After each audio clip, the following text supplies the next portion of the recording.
You know, you were here at Media Day last year, Yes. and it ended up as kind of a doozy of a Groundhog Day because, you know, it's another whole year before we see you in uniform again, and it's over 500 days since you've played a game. What does it feel like to be here and know that basketball is starting tomorrow? It feels great, just the experience for me being here, being around the team, just being in this atmosphere of being around reporters, feeling like a team, really talking to Tibbs and the coaching staff. I actually did my conditioning test this morning too, so I really feel like I'm a part of the team now. First things first, how's the knee, and more important, how's your confidence in the knee? My knee is good. My confidence is steady growing in my knee. I don't have any worries at all. I'm not worrying about anything. When I'm practicing, I'm reacting instead of thinking. So anybody that have these injuries, you will know that you want to react instead of think while you're on the court. So I'm feeling good. Just can't wait to get out there and play. What do you most want to find out about your game, in-game conditions? What I want to find out? Yeah. Just how I feel, just how I'm gonna play. I know I'm gonna play very good, but my confidence level is very high, and seeing if the game is gonna be easier to me. Have the doctors or the coaches told you to expect some amount of rust, maybe some off nights on the way to being back to who you were? I mean, they said it, but at the same time, I have confidence in myself, and I know what type of player I am, and I know how my training's been. So for me to go out there and play, I shouldn't have anything to worry about. I believe in myself. For your fans here in Chicago, there were some people that got unhappy. They started to wonder, when you didn't come back last season, you know, was Derrick putting himself ahead of the team's needs in any way? What do you say to those people? You know, people are going to have their opinions. There's nothing I can do about that. For me, all I have to do is worry about my injury and worry about my health.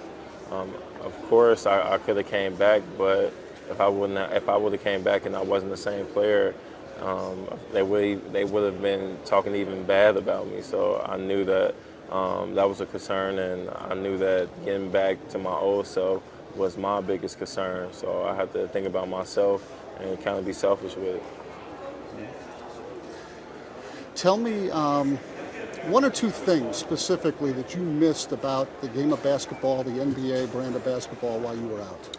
I think my fans, just the atmosphere of playing, like the energy level in the building and every building that you go play in. I think you missed that as a player, just them lights when you're out there, and you're the main attraction, and like everybody's cheering for you, especially being from Chicago, playing in Chicago and playing for the Bulls, because our fan base is pretty big because of the players that played on this team previous to us playing. Since you got hurt, Miami's gotten kind of good at winning rings. Yeah. Indiana and Brooklyn have improved. Yes. You know, New York still figures that they're pretty good. How do you see the Eastern Conference, and what makes you think the Bulls can close the gap on those teams? I think the Eastern Conference is definitely stronger, but at the same time, I see all the movements that everybody's been making, and I can only think about myself and what we got going on here. If I was caught up into worry about anyone else, that would be the wrong thing to do. For us, we have to come together as a team, just forget about all the criticism, and really create this mentality, us against the world. Last thing, there's instability every year, and if it's not you being out, it's somebody's contract situation like Luau heading towards free agency. Carlos has some uncertainty for the future with his own deal. How do you guys navigate that stuff while still, you know, keeping on the task at hand? You know, with Booz and Luau, we try not to even talk about it because they're on the team now. I would love to play with both of them players. I wish they wouldn't go anywhere, but I'm not management. My job is to come in and just try to win games, win as many games as possible, and make my teammates better every game. So that's my job, and I'll let management and the front office deal with that. Thanks a lot, Derrick. Thank you, sir. Appreciate the time.